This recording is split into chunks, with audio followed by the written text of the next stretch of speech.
Welcome to Scrum Masters Elite_UK. Subscribe for thoughtful rugby analysis and insights on the Springboks. When I read Sir Steve Hansen's views on the Springboks, what made me think was not simply whether the South African national team still needs quota policies. More importantly, it was how a team once associated with so many historical issues has gradually become a symbol of unity. In my view, this issue should not be seen as being completely right or completely wrong. Transformation policies were introduced because South Africa has a complex history, and unequal access to opportunities was a real issue. But as society changes, policies also need to be reviewed and adjusted to reflect new realities.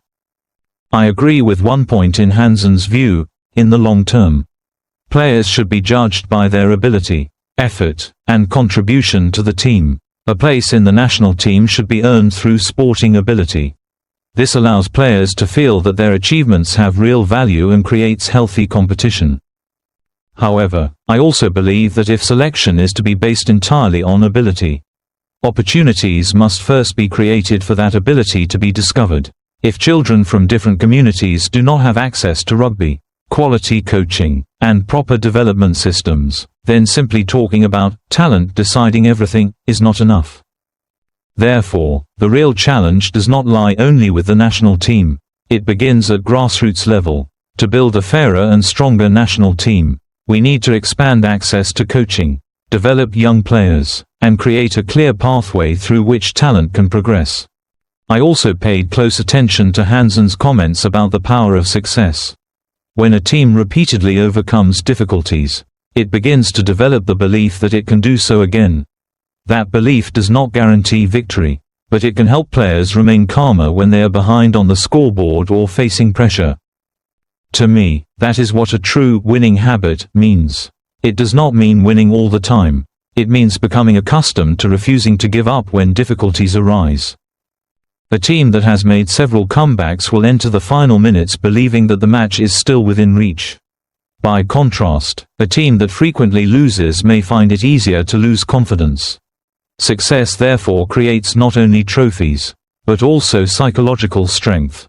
But success also has a downside. When a team wins too often, expectations from supporters also rise. Players must learn to maintain confidence without becoming complacent. A history of victories cannot replace preparation for the next match. The Springboks story also makes me reflect on myself. In life, I should not judge someone only by their final result. Behind success there may be years of effort, opportunities, support, and failures that other people never see. I should also not treat failure as a sentence. Failure can provide information that helps us understand what needs to change. What matters is not whether we have never failed, but whether, after failure, we are calm enough to learn and move forward. I think the lesson is also very clear. Support a team with emotion, but analyze it with reason. If a player performs well, acknowledge it. If they make a mistake, analyze the mistake rather than attacking the individual. In particular, issues involving race and history should be discussed respectfully and should not be turned into tools for controversy or division. This story shows that unity does not mean everyone has to be the same. Unity means that people who are different can still work toward a common goal. The Springboks have a special significance because they demonstrate how sport can create a sense of belonging. When a supporter looks at the national team and feels that it is also their team, sport has moved beyond simply winning and losing. I believe the long-term goal should not simply be to achieve a certain representation ratio. More importantly, we should build a system in which everyone has the opportunity to develop and, once they step onto the field, can be judged fairly according to their ability. If that can be achieved, transformation will not exist only on paper. It will become a natural part of the system. Ultimately, I do not see Sir Steve Hansen's view as an absolute answer. I see it as an invitation to think about the balance between fairness and ability, between history and the present, and between success and responsibility. The Springboks may continue to win many matches, but their greater value lies in their ability to turn success into belief and belief into motivation for the next generation. For me, the most important lesson is very simple.